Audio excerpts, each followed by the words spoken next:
white astronauts. We brought together massive coalitions. I know people love the ideals. I do. They were real in my family, like yours, of rugged individualism and self-reliance. But I'm sorry, rugged individualism didn't get us to the moon. It didn't map the human genome. It didn't beat the Nazis. It didn't beat Jim Crow. It didn't do the Eisenhower Highway Act. The things that we are proud about in our nation, we did them together.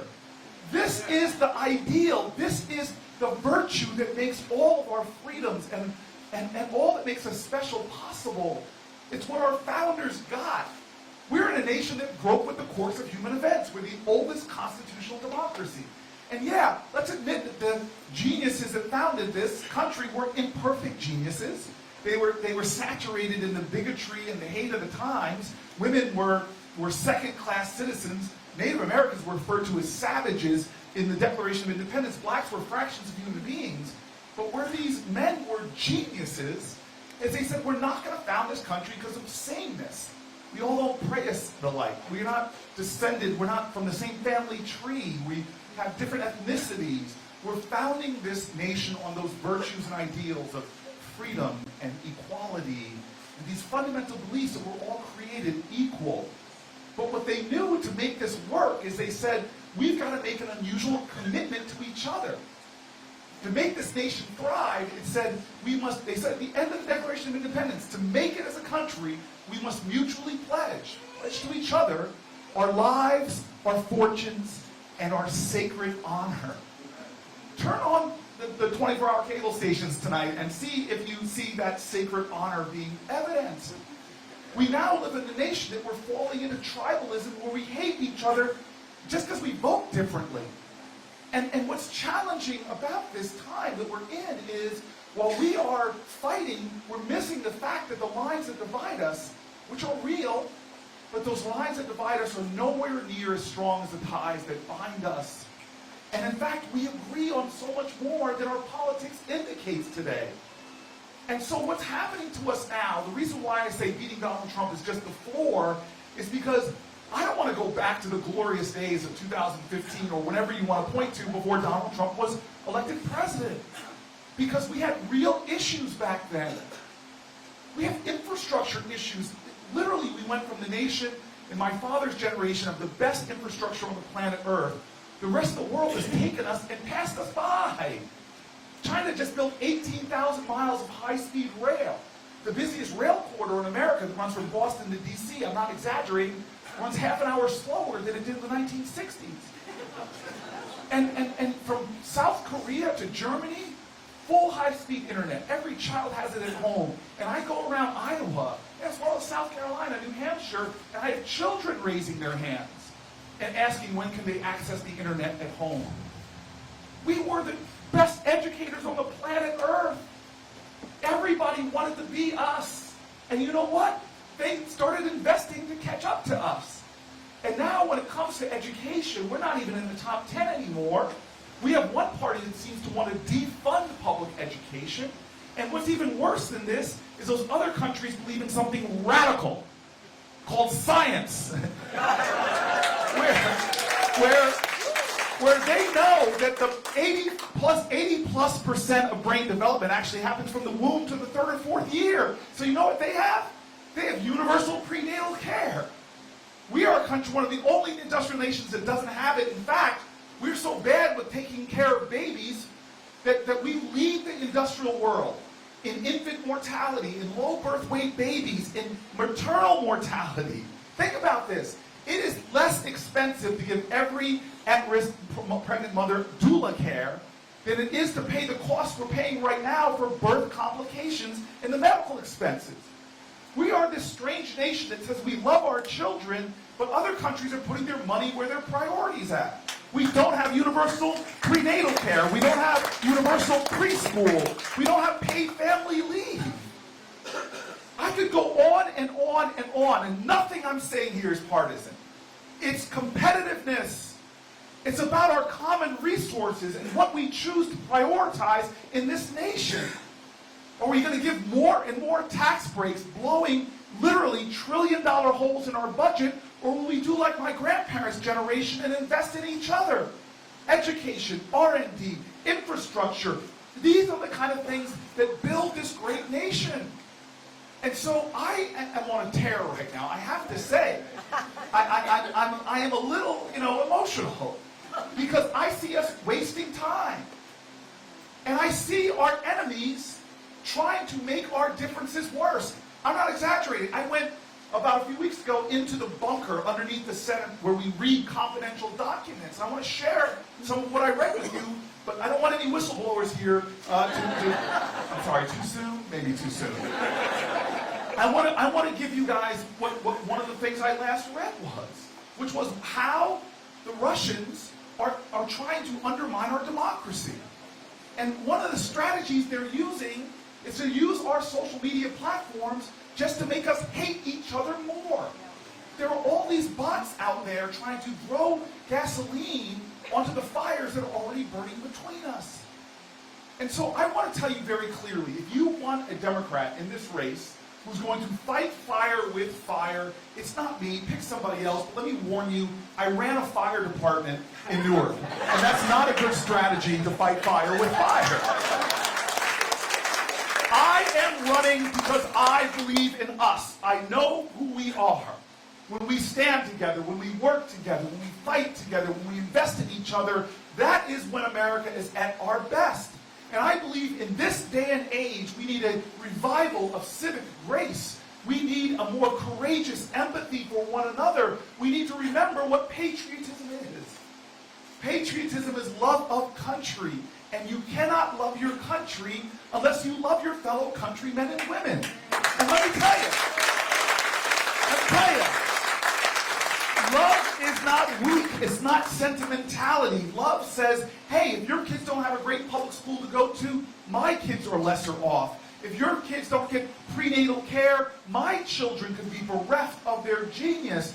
Love says, as King said so eloquently, that injustice anywhere is a threat to justice everywhere. Love is what had people storming beaches in Normandy, knowing that they would get mowed down. Love is what Goodman, Cheney, and Schwerner, why black and white, Christian and Jewish, died together in Mississippi for voting rights. Love is what built the greatest infrastructure project ever in this country, called the Underground Railroad. Love is what my family found in Iowa. When my grandmother's grandmother was moving up from Alabama as a coal miner and came to a town called Buxton. Here's this black migrant family that found in Iowa a mining town where blacks and whites lived together. It was generations before its time, right here in Iowa, the state that always is generations before its time on women's rights and LGBTQ rights and civil rights. Because this is a state. And so I want to just tell everybody what I'm about. I just want to warn Democrats. We cannot define ourselves in this election by what we're against. We've got to start talking about what we're for. We've got to have a leader and leaders that talks about the compelling vision for our country. And let me say something else radical, because I know a lot of us are rightfully angry right now, but no, the highest aspiration for Democrats in this moral moment is not to beat Republicans. It's to unite Americans in common cause and common purpose. And how we fight now will say more about us than who we fight. Because the worst thing we can do right now with someone who's giving injury and harm to the vulnerable, who's demeaning and degrading other Americans, the worst thing we can do is take on their tactics. One of my first big town halls here in Iowa, I was running for the stage, and this big guy sees me. I'm a big guy. And I'm a former tight end for Stanford University. I'm a former All-American football player. The older I get, the better I was. And I'm about to jump up on the stage, and this big guy stops me, puts his arm around me, and goes, dude, I want you to punch Donald Trump in the face. And I look at him and I go, dude, that's a felony, man. I mean, come on now. We do not beat Donald Trump by fighting him on his turf, on his terms, using his tactics. No. Every generation has had our challenge of demagogues and bigots and fear-mongers, McCarthyism. Heck, there was an entire political party that rose up with anti-immigration sentiments that this president expresses. They were called the Know Nothing Party, and they were against Irish and German immigrants. Every generation has seen those weeds in our garden of our democracy. How did they overcome them? By being like them? No. By using their tactics? No. How did we beat Bull Connor in Birmingham? Did we bring bigger dogs and bigger fire hoses? No. We call to the moral imagination of our country. Activists call to the consciousness of our community. They demanded us to have that more courageous empathy. And so what is this election about? Yeah, it's about the issues.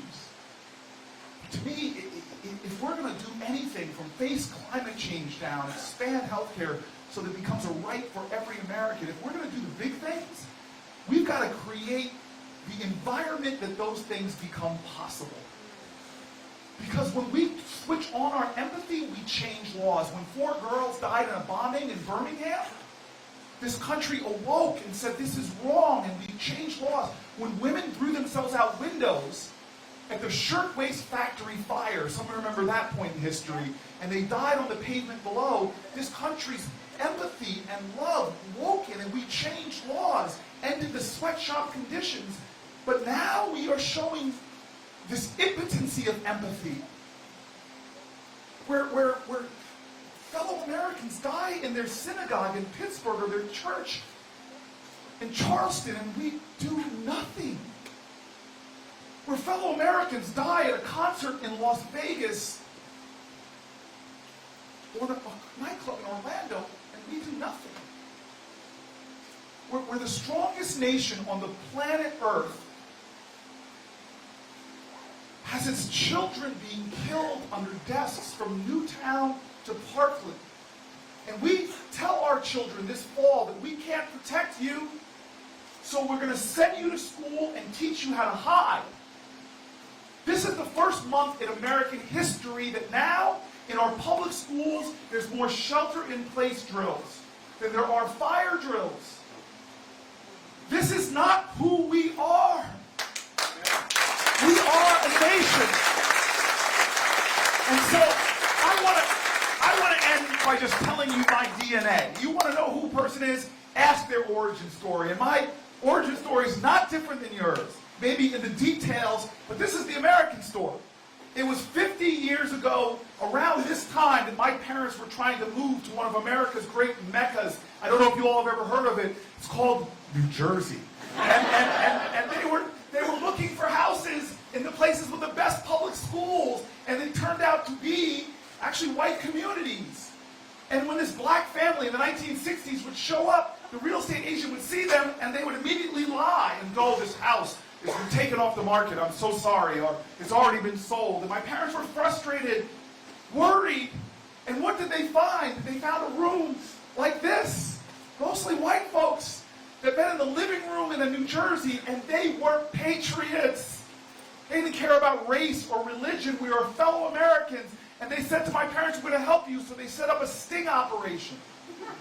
I call it a conspiracy of love, where they would send my parents to go look at a home, and if they were told it's sold, a volunteer white couple would be sent right behind them to find out if the house was for sale or not. And the house I grew up in, my parents were told it was sold.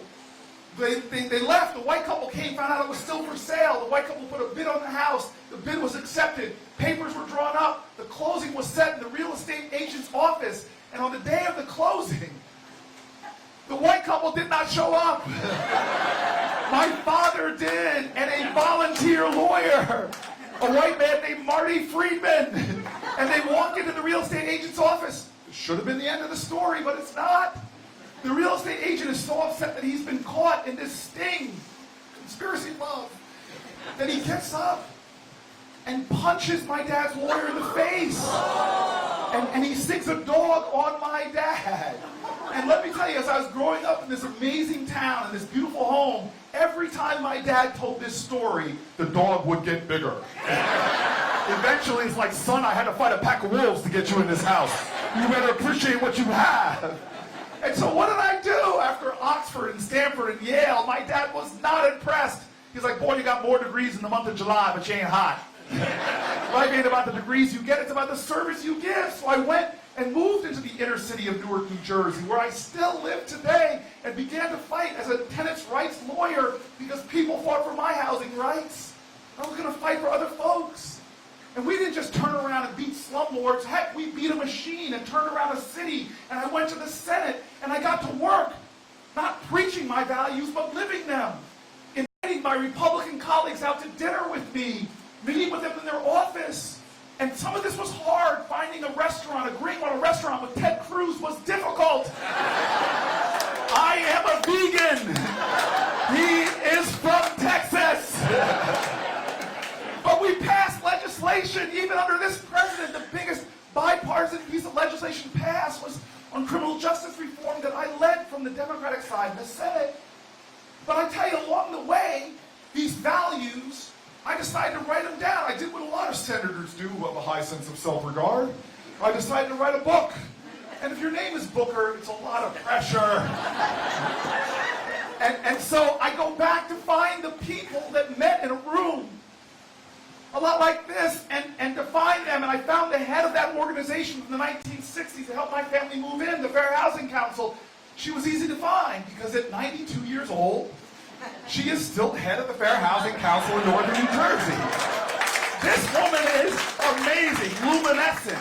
She says, no, I don't represent black people anymore. Lots of black folk in the community. She now represents same-sex couples, Americans with disabilities, Muslim families, because to her, justice has no color, no race, no orientation. It is one justice, one nation, one love.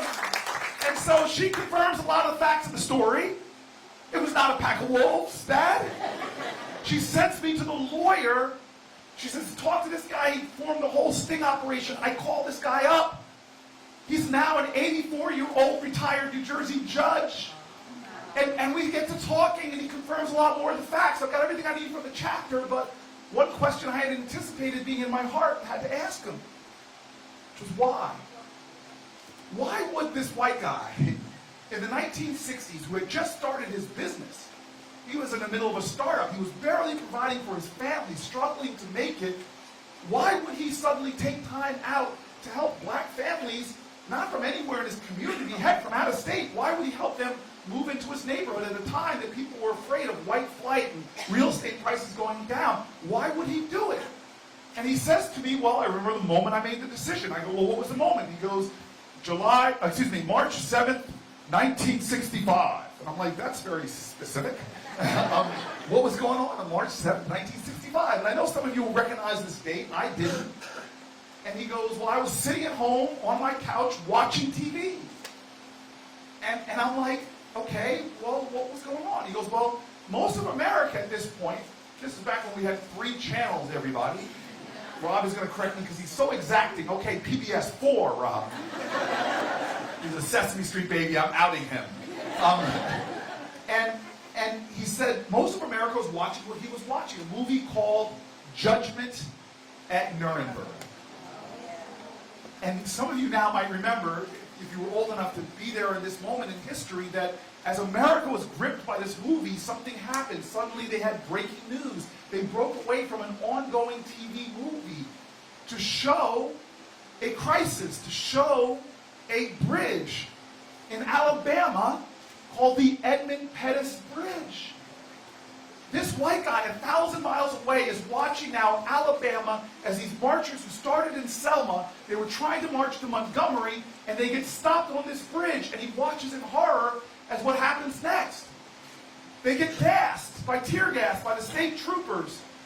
And then these Alabama state troopers charged into these unarmed marchers and just started beating them viciously. We now know this day as Bloody Sunday. And so what did an American do on a couch 1,000 miles away? Did he fall into the trap that I admit sometimes I've fallen into when you're seeing something horrible on TV, but you allow your inability to do everything to undermine your determination to just do something? He didn't fall into that trap, or the other trap, which is the most common way Americans give up their power, is by not realizing they have it in the first place. No, he stood up for his country, for his nation, for love. And he said, I got to do something. I'm going to go to Alabama. Then he said he sort of chuckled to himself because he couldn't close his business. He couldn't even afford a plane ticket to Alabama. And so he's frustrated now and disturbed, and he's pacing, and he finally decides, you know what? Why don't I just do the best I can with what I have where I am?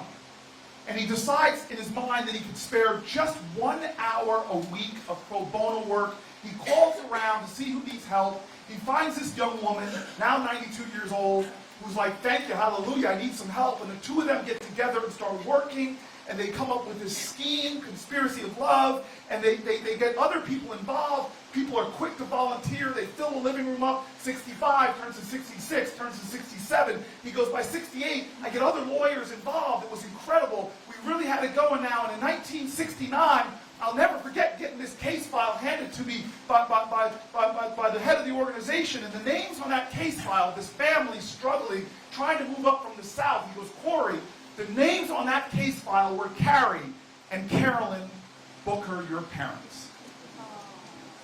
I am literally standing here before you right now as a United States Senator, the fourth black person ever elected to that office. I'm standing here right now as a candidate for the highest office in our land because of who we are. Because of one guy on a couch who got up in a moral crisis, who didn't curse the darkness, he lit his heart on fire. And his light and his energy and his love, that can never be destroyed. It goes on, it ripples out, it changes space and time.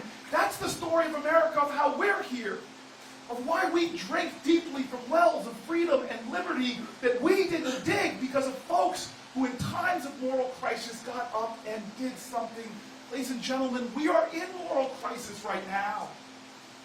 We're in a moral crisis that when we sing the song that we're the home of the brave, but our veterans come home and are disproportionately homeless.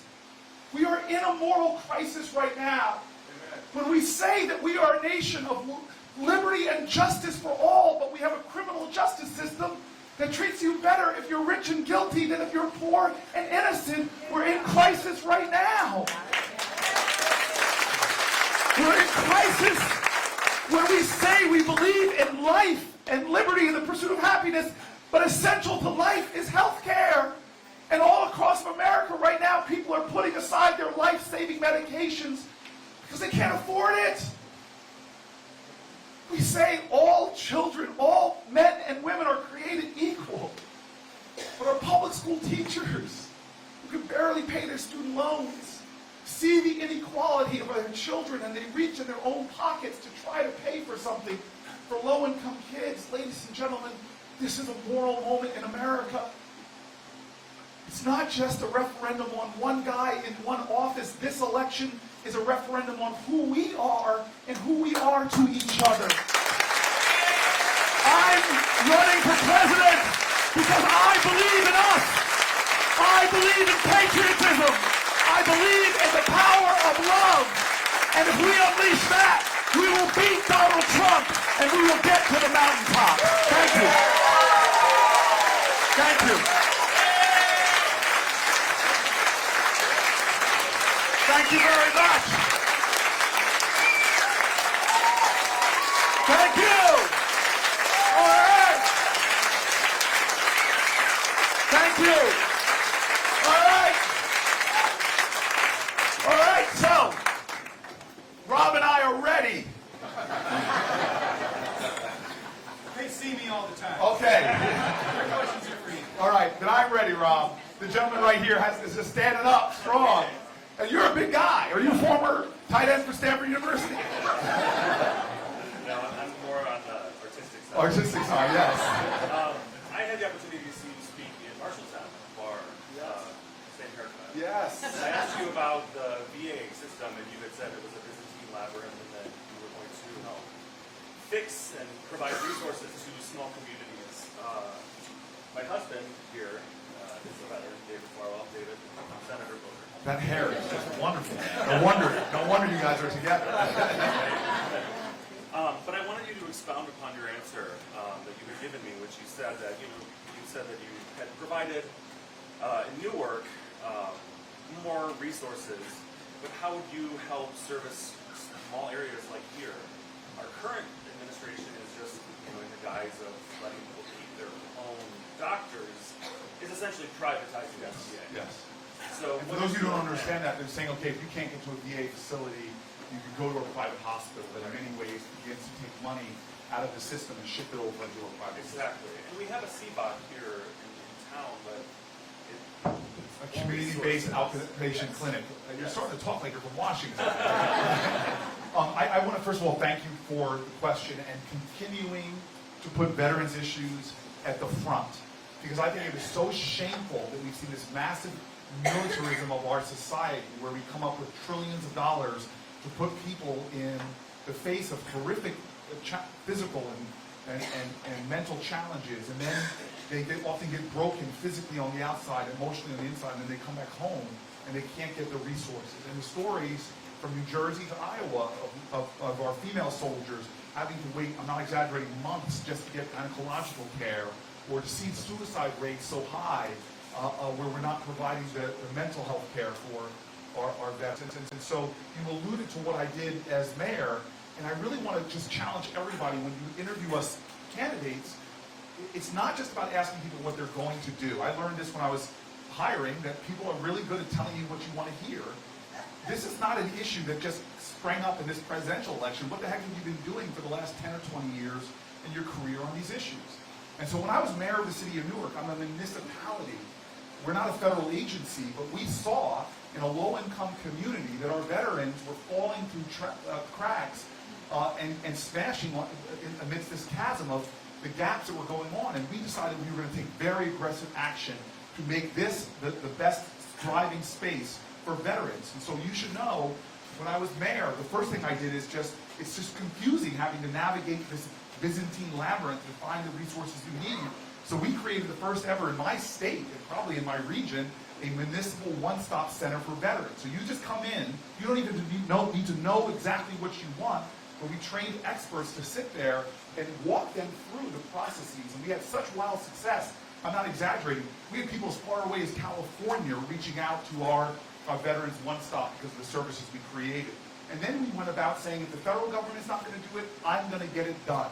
And so we said housing was a massive issue. And we created some of our first veterans housing built from the ground up. And in the middle of a housing crisis, and I got it done because I love Hannibal. Not everything about that very bad militaristic general, but I said we're going to find a way or make a way. And we just did whatever it took to get the resources to build veterans housing, including calling up some of Jersey's best citizens like Bon Jovi to help us out with some philanthropy. We did more than that, though. We knew that veterans had, if you support veterans, veterans will support the community. So we saw veterans wanted to serve, and we started empowering them with access to capital and the kind of things to help them start businesses and nonprofits. We partnered with public-private partnerships. Prudential was one of my best partners in having a real substantive outreach to veterans. And so I say that when I became a United States Senator and got more into the weeds, one of the guys actually that helped me was John McCain. When I asked him, as I said, I tried to get everybody to go out to dinner with me, John McCain said, come to my office. And by the time I finished him walking me around his office, I had tears in my eyes because we just forget the whole story of him being tortured and being a veteran that then came back with physical and emotional wounds. And we had a very candid conversation about that. And so he empowered me to be a senator on a tear to try to do things for veterans. And I got a traumatic brain injury center saved in my state and beyond, and was able to do a lot of things. And so if I'm President of the United States, I just want to say to you very pointedly, I believe the system right now as it is underfunded, is still a bureaucracy that's operating with 1970s technology and not the kind of things that we could be doing right now, from telemedicine all the way to a better means of helping veterans get their resources. Veterans are getting chewed up in the criminal justice system. We created the first veterans courts in Newark. I see this in a 365-degree way, and if I'm your President of the United States, I will transform veteran services as we know it. And to be very specifically, it won't just be services, as I said, we're going to do from medical services to services to help people financially, to help them educationally, but I also have a fundamental belief that veterans want to continue to serve. And so we're going to have a very big program by empowering veterans to serve other veterans, start businesses, and do more. Okay? I'm going to come back over here, but I want to show, as a Democrat, that I can go to the right of the room as well. So we're going to go right here. Go ahead. Yes, you. Thank you. It's an honor to be with you. I'm wondering if you can talk a bit about threats to women's health care and reproductive freedom and what you can do to help protect those rights. Yeah, this is one I'm going to try to answer quickly, but it is an outrage what's going on right now. We're going to have this debate coming up in Ohio, which has already seen women's reproductive health care clinics being shut down. They're one of the more gerrymandered states in the nation, and they're doing a lot to try to suppress women's access to health care. Reproductive care is health care. Abortion care is health care.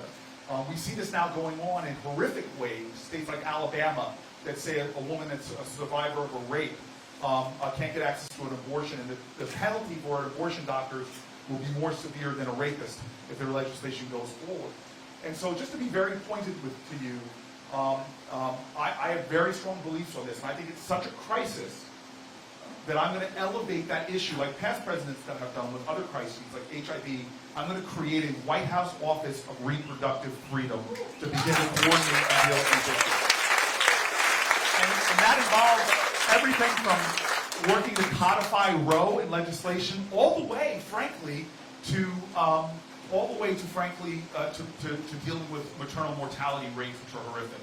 I want to point out Rob because Rob has really become a friend of mine, and we both are these big believers just that you should not vilify people. You can vilify actions. I think carried interest on Wall Street is something I will vilify as the day is long.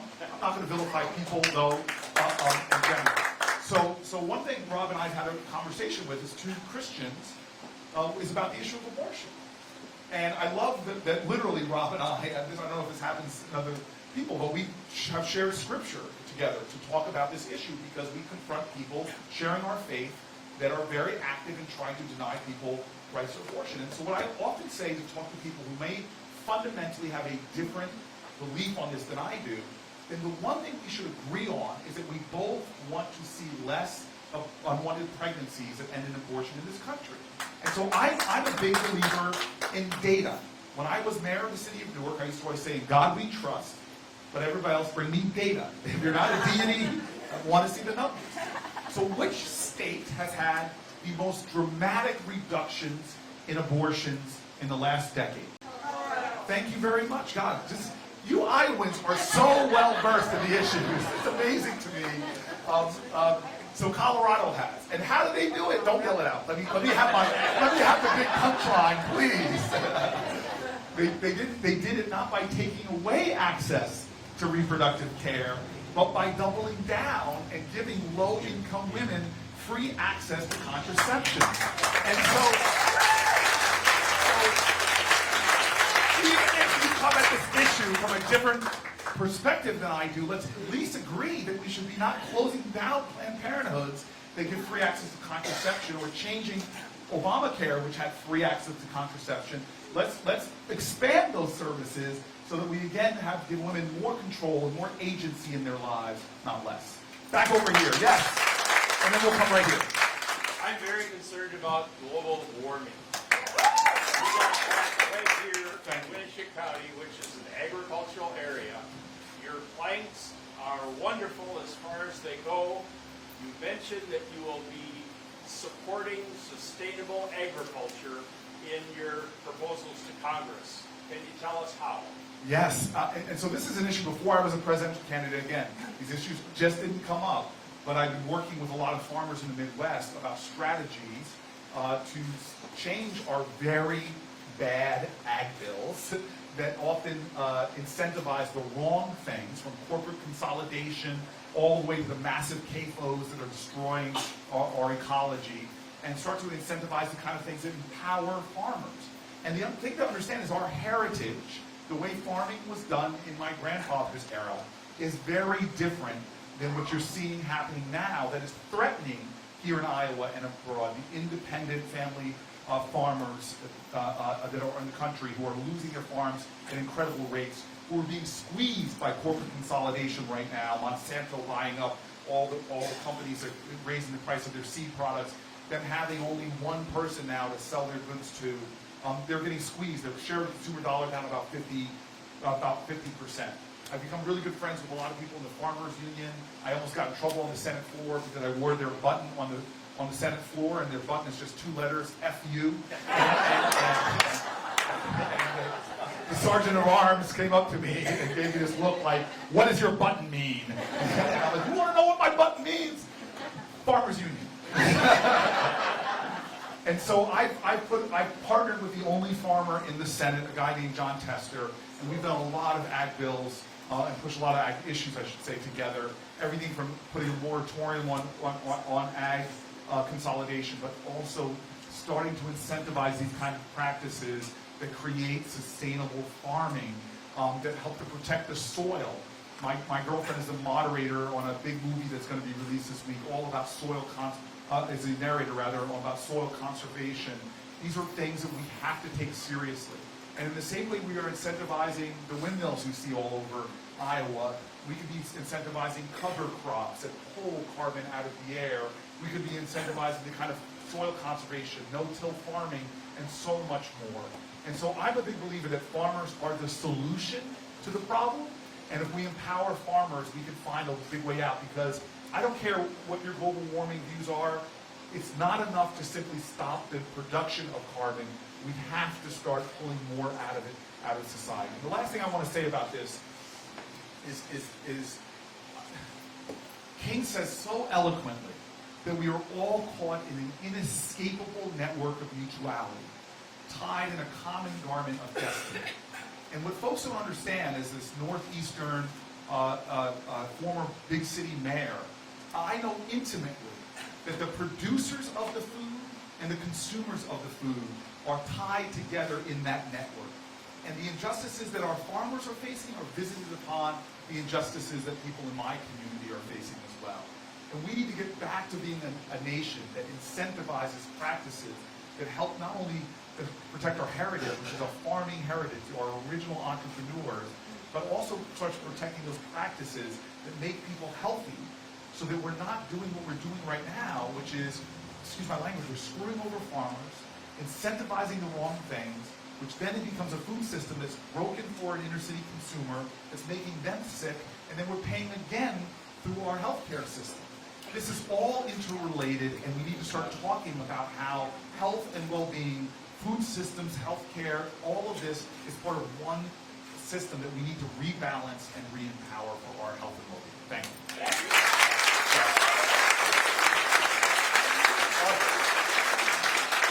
You're yelling last question. What time? Give me the real time. I don't know what time it is. 5:39. It's 5:39, so I have 20 minutes before I have to be live and on the air, right? But we want to make sure everybody here has a chance to take a photo. Okay, so selfies and everything. Okay, so you're going to be the last question. I apologize. Usually we take a lot more questions, and I stick around a lot longer for selfies. But okay. So this is a lot of pressure on you. And can you tell me your name? Hayden? Hayden? Or Hayden? Yep. Hayden, and you look young. Yeah, I'm 16. I'm a junior. You're 16 and a junior, so you are not in medical school. No. Okay. I don't know about you Iowans. You're overachievers. Are you still in high school? Yeah, I'm a junior in high school. And you're going to be 18 when? Not in the next. Come to New Jersey. We really don't pay attention to those things. All right. Hey, go ahead. Okay, so as a student, something that's really important to me is like gun violence, obviously, like trying to reduce that. So I moved here last year, and I lived From in where? Las Vegas. Oh, wow. So I lived in Vegas during the shooting, and or like during the time. So after the shooting happened, we focused And when a you lot. say the shooting, it was a year ago, our nation's greatest mass murder, and shooting from a gentleman. 2 years ago, right? No, 2 years ago. Excuse me, 2 years ago. This past week, a person with a bump stock and a weapon at a concert. It was horrific. From Magdalene. From Magdalene. Yep. So I lived in Vegas like during that. After the shooting happened in school, for the week after the shooting, we focused a lot on how to protect yourself if there was a shooter, or how to hide behind your desks, how to recognize the signs of a shooter. And so it was really traumatizing, like as a student, like having to learn that. So I just wanted to know how you're going to unite both parties and kind of make it something that people can see that it's not if you're a Republican and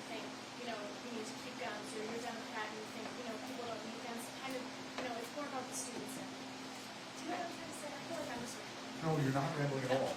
I mean, so you're not rambling at all. If you hear this from a student who's in school, it's actually all the more powerful, I think, when the people here are listening.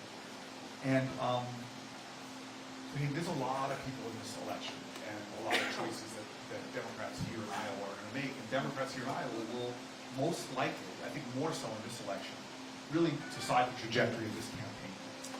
And as I said to you, we are taking I've decided, before any polling or anything, when I stepped into this race, I decided that I wanted to talk a lot about what I started with, which is just our values and our ideas.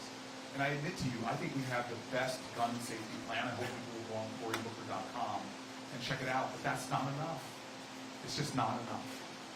And this is a tough one for me because it's very personal. I'm the only person in the Senate that's had people shot in their neighborhood. I live in an area with a lot of shootings here. And I've known high school students who've been killed. I lived in these public high-rise projects from the first person, one of the earliest murders when I was mayor was a boy from my building who lived 4 floors underneath me, a guy named Hassan Washington. His whole crew of high school kids that hang out in my lobby, most of them have been shot and murdered now, the last of which, in his 20s, was Shahad Smith, who was shot on my block last year. So this is not a policy issue for me. This is something I feel very deeply and feel very personally. And why I'm running is because I'm trying to let folks know that I'm not going to be a leader that does things the normal way. I'm going to always think of creative ways. We have a president now that uses his platform to demean, degrade, and divide. I'm going to think of creative ways to try to awaken that moral imagination, try to get that more courageous empathy, for Americans to not vilify each other, but understand that we're not going to be able to solve these issues unless we come together.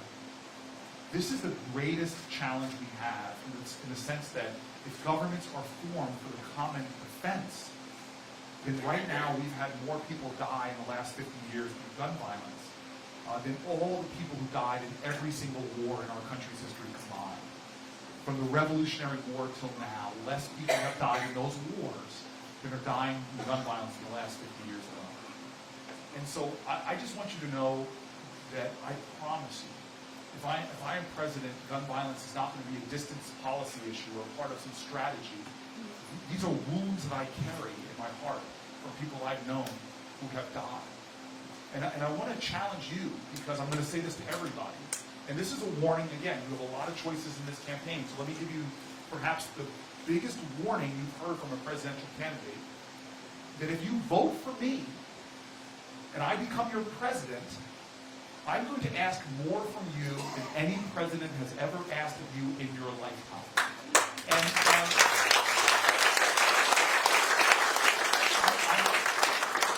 I'm confident that I'm not telling you I'm going to ask for more taxes from you. Unless you're in this room and you're a billionaire right now, you're going to pay more taxes. But what I mean by that is, my grandparents grew up in a generation that when the country was in crisis, everybody sacrificed. They had victory gardens. They had rationing. We're the first generation, my generation, I shouldn't even point a finger at me, that decided we're going to be at war and we're giving tax breaks to people. And now I'm not paying for those wars. They're going to be the debt of those wars that's going to be passed on to you. I'm sorry, no. I'm going to ask this country to volunteer more, to be more active, to be more engaged, to remember who we are and where we came from. And no change, no great change in this country has ever been because a bunch of politicians made it happen. We got to where we are because of people, often people suffering. It was not a bunch of men on the Senate floor in 1920 that said, you know what, fellas, let's give those women a right to vote. All right, ready, break. No, that's not how it happened. It happened because young women, not that old, much older than you, like Alice Paul. The first protest in front of the White House was Alice Paul, this great suffragette. Before Gandhi, she was doing hunger strikes in prison, and they were force-feeding her tubes down her throat to force her to eat. We didn't get civil rights because Strom Thurmond one day came to the Senate floor and said, yeah, see the light, those Negro people, let's give them some rights. No! We gave them because Americans from all backgrounds, came together in coalitions to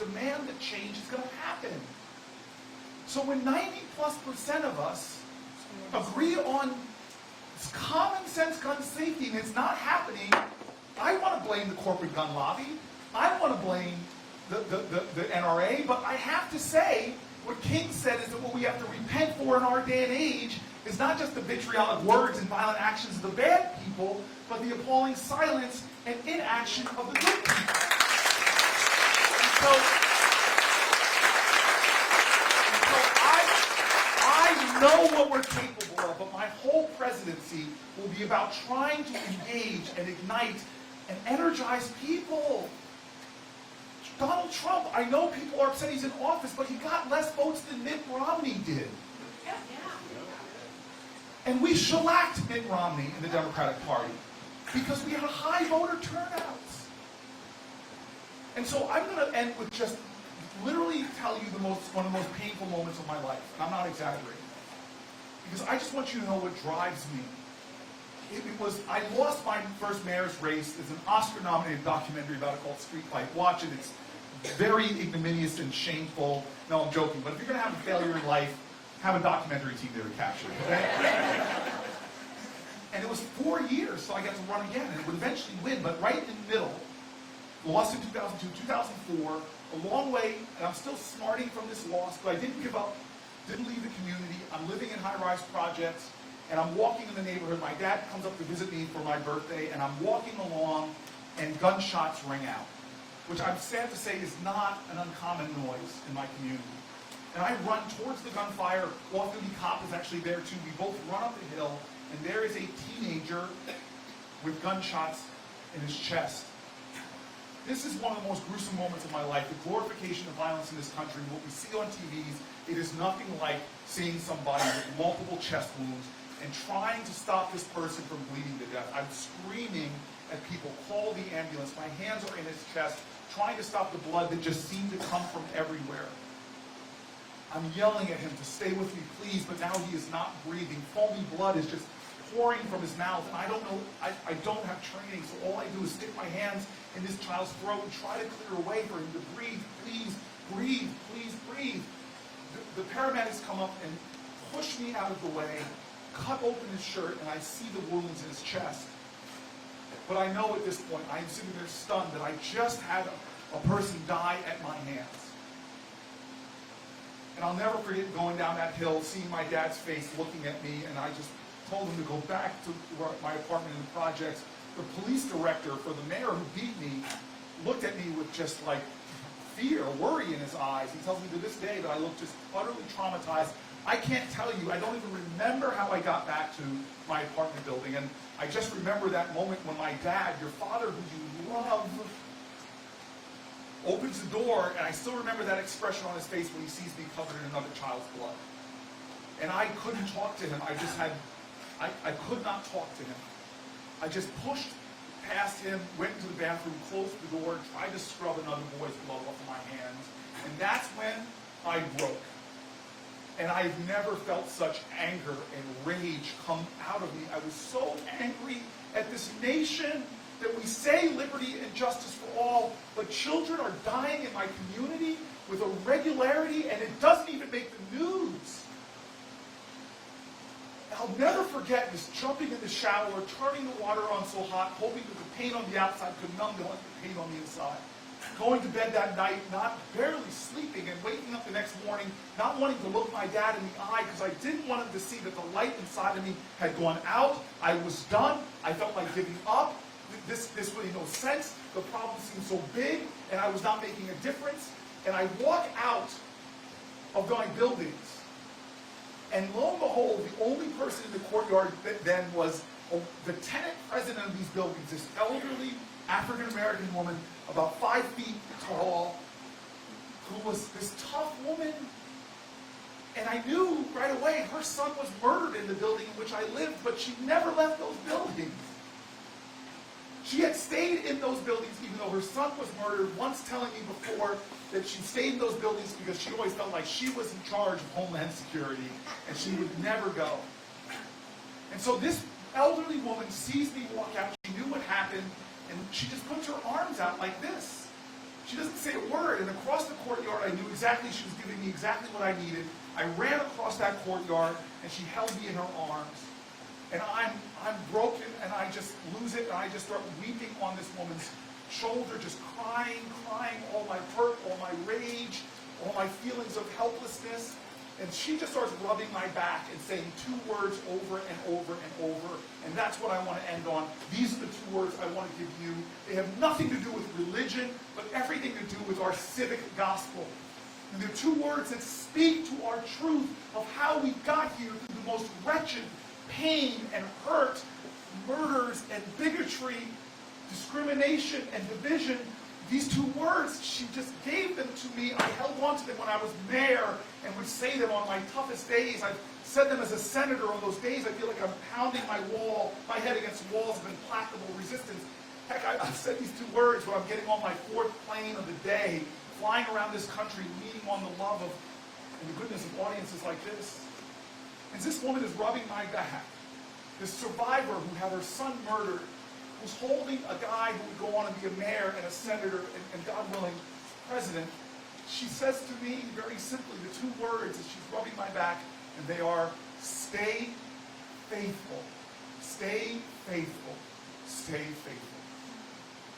We are a country that was founded in faith, founded in belief in ideals bigger than any of us at the time, but we have fought faithfully in their pursuits.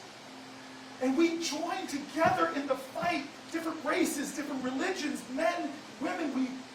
We have accomplished what other people on this planet thought was impossible because of our faith and our fortitude and our resilience and our love. And in this election, when we have the highest office in the land, someone sanctioning everything from children being put in cages to Muslim bans on our country to taking away people's health care. This is the moment that we have to rekindle the best of who we are, reignite the highest ideals of this nation.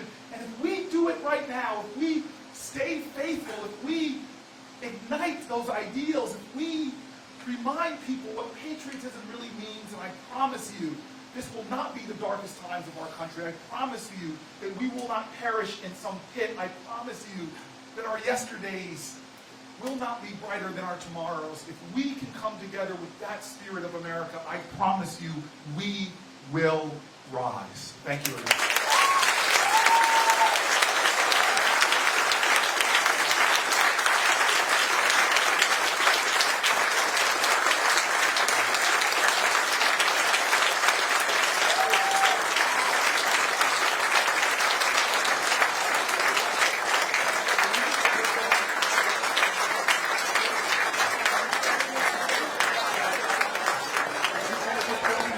And it was because of that.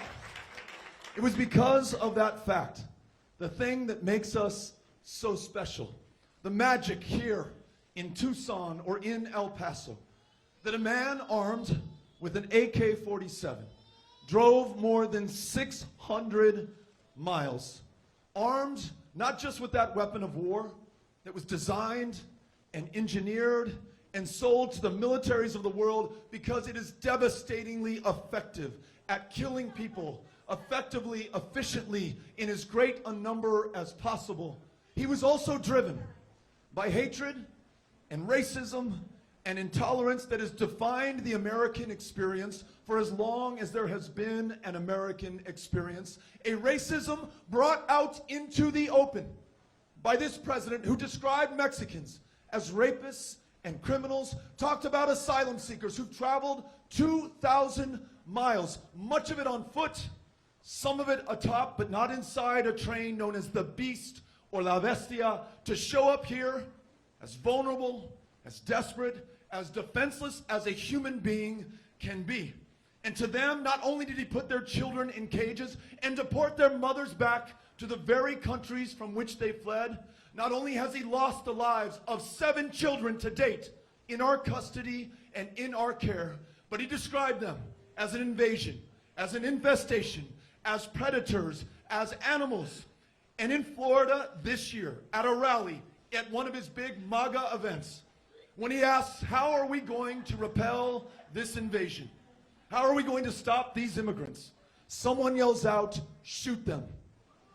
And the crowd roars in laughter. The president smiles and he laughs as well, giving the consent to that killer to do exactly what he did, because before he walked into that Walmart with that AK-47, he posted a manifesto. And he said that he was going to repel that invasion. The exact words that the president had used. He was going to stop his replacement as a white man by Hispanics in this country. He came, as he would later tell the police in El Paso, to kill Mexicans. Ladies and gentlemen, we must connect the dots. This was not an act of God. This was not some force of nature. This was wholly predictable based on the rhetoric and the practices and the policies of this president. El Paso was the cost and the consequence of Donald Trump. So here's what we do. We see this clearly for what it is. We speak honestly about what has happened, and we are going to act decisively. We're going to get off the defensive, off of the back foot, and we're going to set this country right. Here's what we do. Number one, universal background checks, red flag laws, an end to the sale of weapons of war. Pero, y además, we're going to buy back every single AR-15 and AK-47 that is out there. No longer will they be used against us in our schools, in our churches, in our synagogues, in our lives. Keep them on the battlefield. Keep that shit out of our lives forever going forward. That's what we're going to do. And this, it is no longer enough to be self-satisfied with not being racist in America. Going forward, all of us must commit to being anti-racist in America. We are going to confront these white supremacist terrorists who threaten our lives in every single part of the country. Hate crimes in America up every single one of the last 3 years. The day after the president signs that executive order attempting to ban Muslim travel from America, a country of refugees from the world over, from every tradition of faith, it is hard outside of the Third Reich to find another example of another country saying one people of one religion are inherently dangerous or disqualifying or defective, and yet that is what our president has done, and that mosque in Victoria, Texas, within 24 hours burned to the ground. You have a synagogue in Pittsburgh, Pennsylvania, into which a gunman walks with another one of those weapons of war, freaked out and afraid of caravans who he thinks are coming to replace him and to kill us. And he thinks they're financed by Jewish Americans because the president has left open the impression that they are. This is not just offending our sensibilities, it is fundamentally changing America. This is our commitment. We are going to replace Donald Trump in November of 2020. We're going to make sure that we bring each and every single American into the success of this country. Those more than 10 million undocumented immigrants, those that Donald Trump wants to make you afraid of, wants to blame your frustration and direct it right at them, though they are as defenseless as an American can be, living in the shadows far too often. Their immigration status used as leverage against them to pay them less than a minimum wage, to keep them in some kind of modern day bondage. You and I, Tucson and El Paso, will rewrite this country's immigration laws in our own image, to look like us, to be proud of who we are. No more walls, no more cages, no more internal deportation raids in America. Every single dreamer freed from any fear of deportation by being made U.S. citizens in this, their true home country. Let's do it.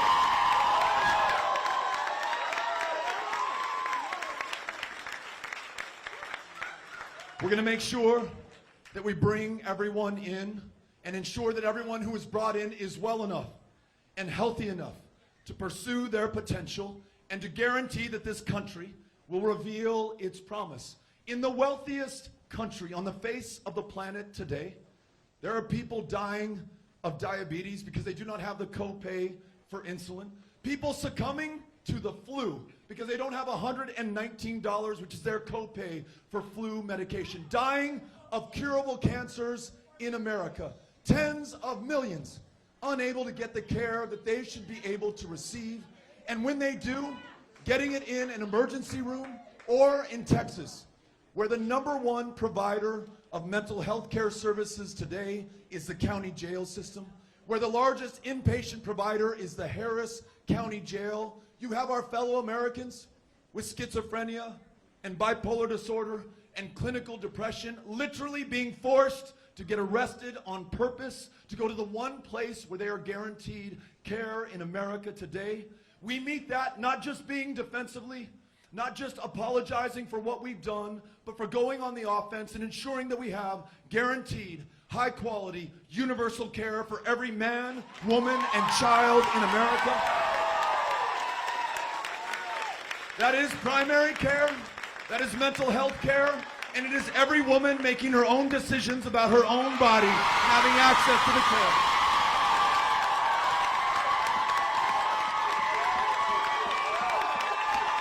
We make sure that we bring everyone in to the success of this country. Those living with disabilities today in America, in some cases, under the law that we have right now, being paid a fraction of a minimum wage for the work that they do. In this great democracy, physical barriers impeding their ability to cast their vote and to raise their voice in our national conversation. We are going to expand on the civil rights struggle that they led, improve the Americans with Disabilities Act, make sure that economically, democratically, in public life in America, there is no barrier for those with disabilities today.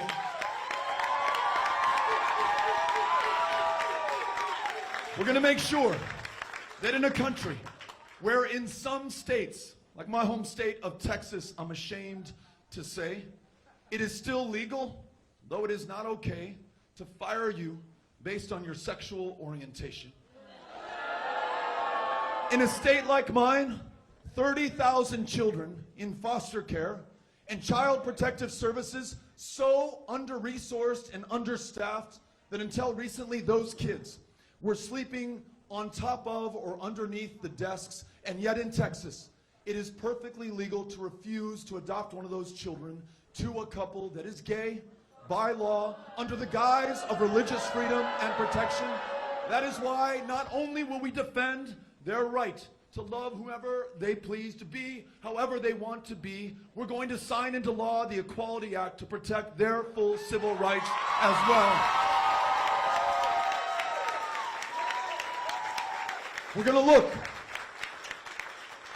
at the fact that that foundational, systemic, and endemic racism that Donald Trump has called out into the open and directed at various communities, including ours in El Paso, Texas, is confronted head on. That we acknowledge, though we would like to think that the story of this country begins on the 4th of July, 1776. In reality, it started on the 20th of August, 1619. The first time someone was kidnapped from West Africa, brought here against their will, and by force made to begin to build the greatness and the success and the wealth of America literally on their back. And today in 2019, their descendants still not able to fully participate in the success that they built and made possible. 10 times the wealth in white America than there is in black America. A maternal mortality crisis that is 3 times as deadly for women of color.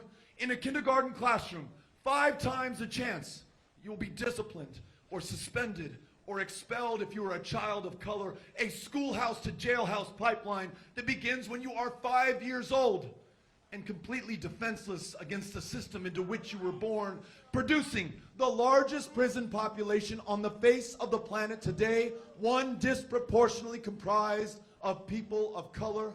How do we meet this challenge? Well, when it comes to criminal justice, we make sure that we end a war on drugs that has become a war on people. We will legalize marijuana in America.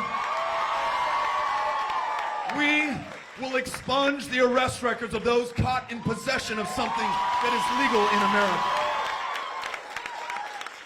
And we will make sure that we tell the full national story about America and include everyone's story in it. That's why, as president, I will sign into law Sheila Jackson Lee's reparations bill to force that conversation, a long time coming, and the only way to bring every single one of us onto the same page.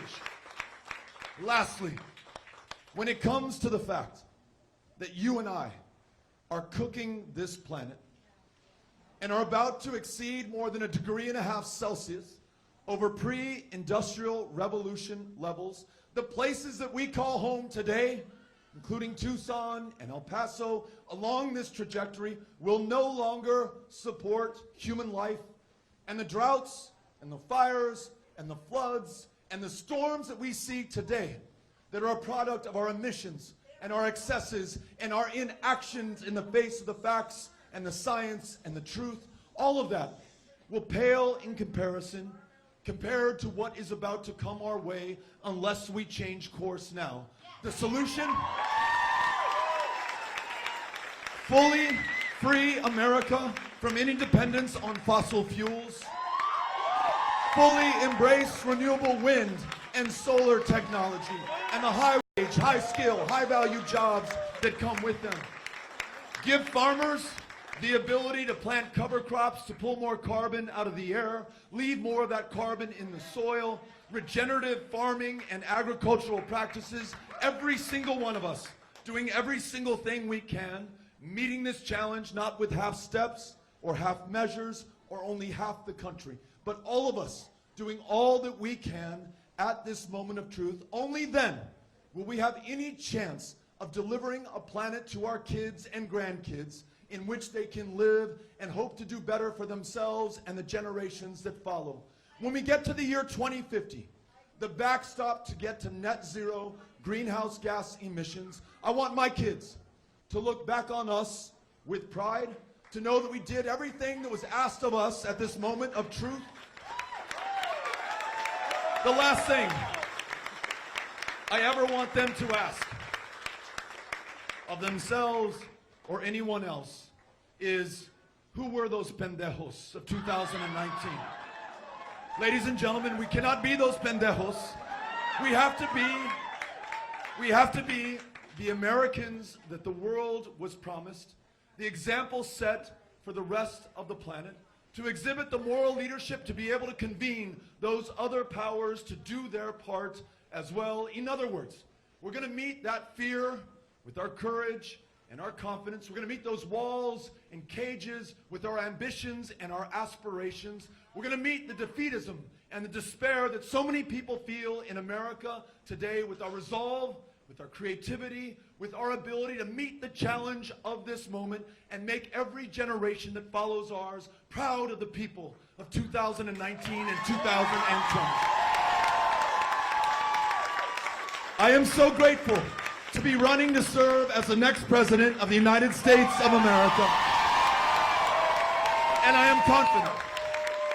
am confident that the people of Arizona with 11 electoral college votes and the people of Texas with 38 electoral college votes are going to make the difference and are going to be the states that put Donald Trump away forever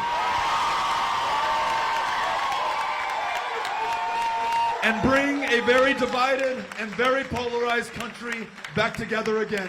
Tucson, thank you for having us out. Les agradezco y nos vemos en el futuro. Got it? All right. I have been handed an IPA, which means that we are at the question and answer part of the program. If you have a question, a suggestion, an idea, some guidance, Cynthia Cano right here has got a microphone and she will try to bring it your way. Thank you all for having us out. Beto, it's truly, I'm like sorry, I'm a little starstruck right now. Please excuse me. My name is Patrick Robles. I'm a U of A freshman here and a public education activist. Last year, our teachers went on strike, and I'm very proud to have joined them. What will the Beto O'Rourke administration do for public education in the United States of America? Thanks for asking. What are we going to do for those all-time heroes, the public educators, who very often are working a second or a third job just to make ends meet, who very often, in addition to providing instruction in the classroom, out of their own pocket paying for decorations on the walls, school supplies for the kids, but also, importantly, that child who's on free and reduced breakfast and lunch, that teacher very often is the one to buy that child a warm meal for dinner if she knows there's not one waiting for that kid at home. The kid who shows up in the same pair of jeans and t-shirt Monday through Thursday, probably the same set of chones as well. That teacher is going to buy that kid a new set of clothes, knowing full well that his ability to learn is tied to his sense of self-worth and dignity. I'm going to make sure that we clear all student loan debt for every teacher and public educator in this country. I'm going to make sure, for my all-time heroes, as the brother of a special needs student, those special education teachers, that we fund the Individuals with Disabilities Education Act, $20 billion, make sure that they have the resources that they need.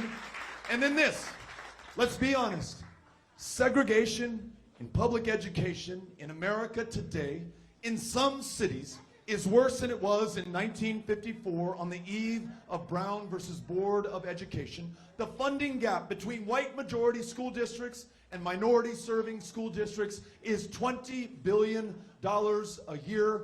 We will fill that gap year one of my administration. Make sure that no matter your zip code, the color of your skin, what country you came from, you can count on a world-class education in America. Okay. Thank you for asking. Appreciate it. To your right, Beto, I'm over here to your right. And she's going to be handing you your beer. Very important. Beto, thank you so much for coming. My name is Adina Bank-Lees, and I'm curious about three things, actually. One is the transgendered population. Number two is the Native American population. And number three is, in your administration, if Mitch McConnell remains in the Senate, how will you get your policies through? Thank you. So I was talking about the president's rhetoric, his policies and his actions, not just offending us, but really fundamentally changing this country. When by tweet, he tells transgender Americans that their service to this country in uniform is no longer welcomed and no longer honored. Not only does he do a disservice to every transgender American who put their life on the line for this country, perhaps lost their lives for this country, certainly saved lives in this country.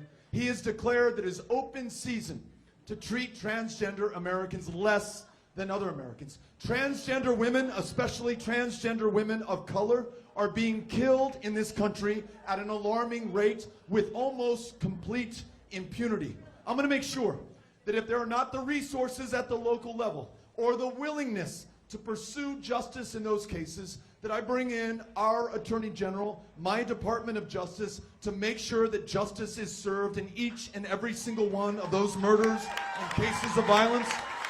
We are going to, on day one, repeal the transgender troop ban in America. And we're going to celebrate the service of those transgender Americans to ensure that they are treated with the highest respect and dignity in their communities and in this country.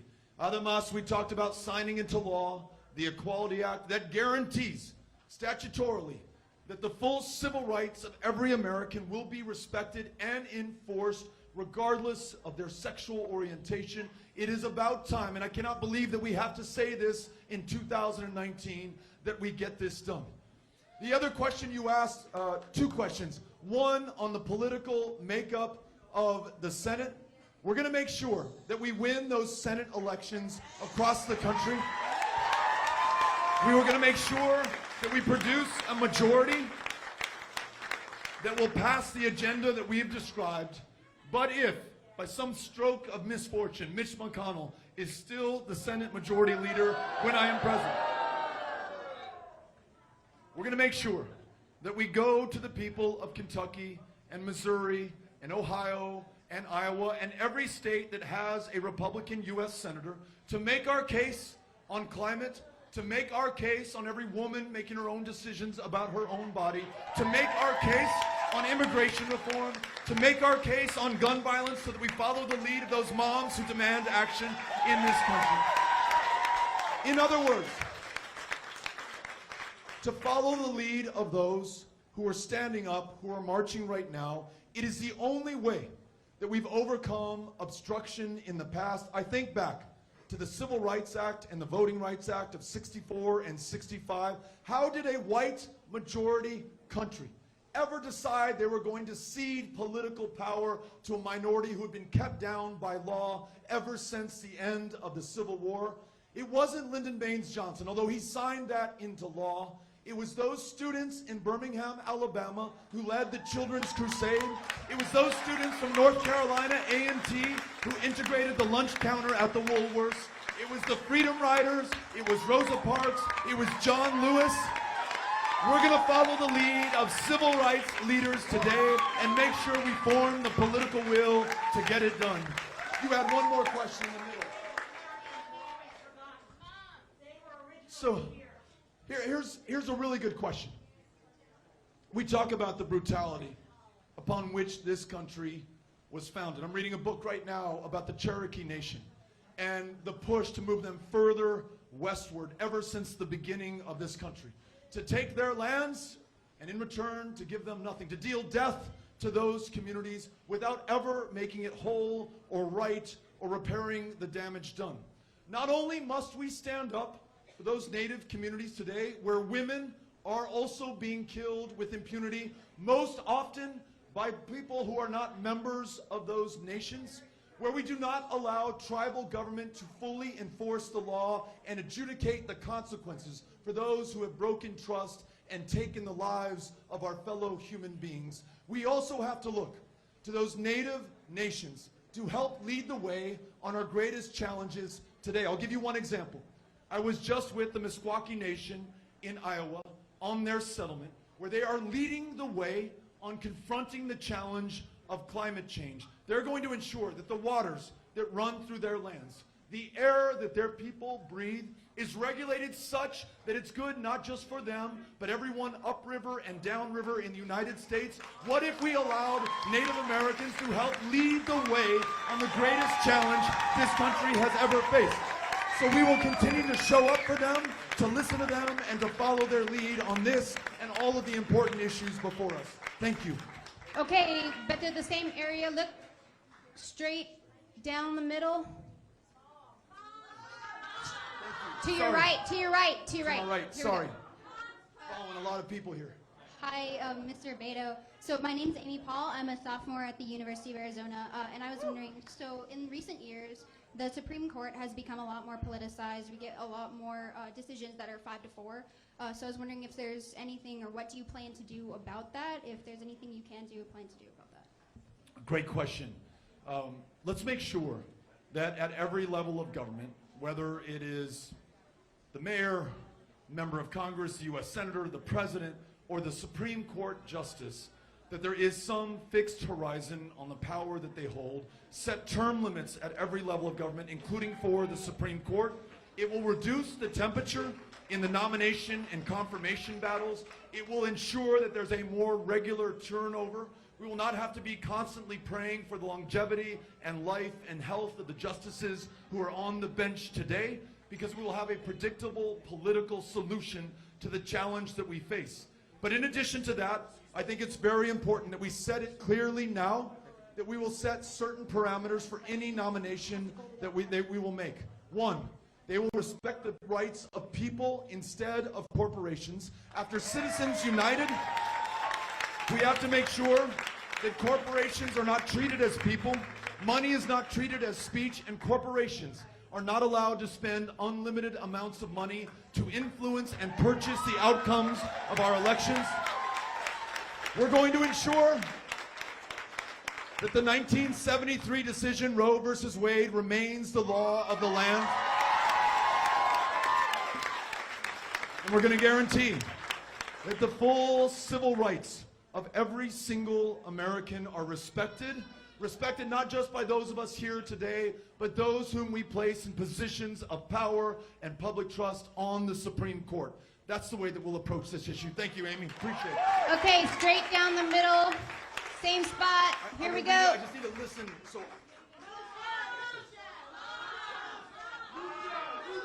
If y'all can be patient, we're doing the best. Be patient, please. I'll try to come to you. There's a lot of questions.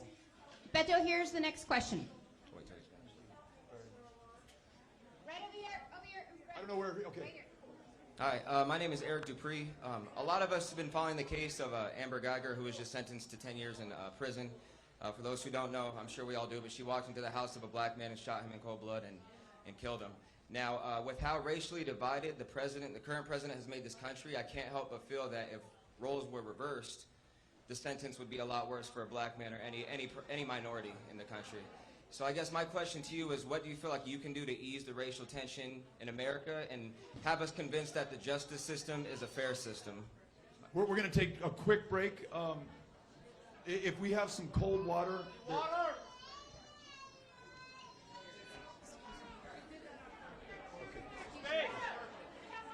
Okay, thank you so much. Can we pass this water over here?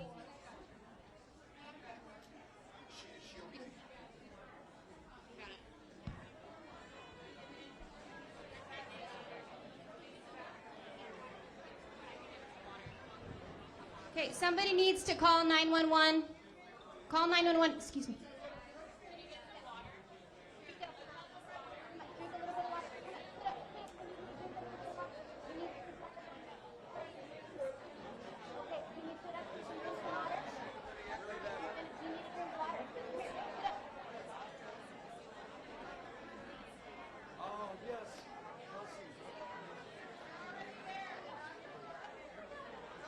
We're just saying, and I apologize, folks. We're just going to make sure that someone who's here with us is okay. Just want to make sure that there's a doctor with her. Okay.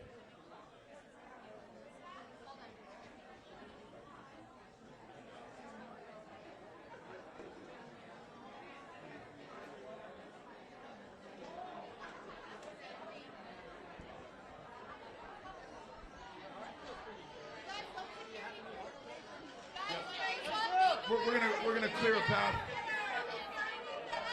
Yes, please call 911.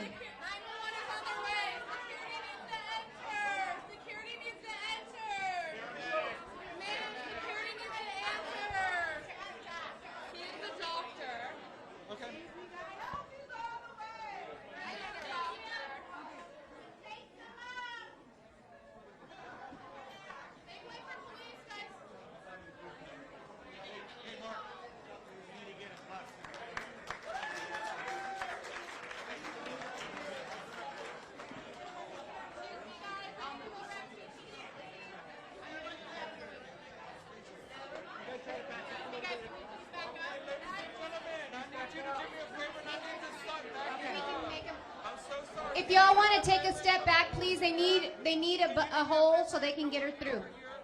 Everybody will step back, please.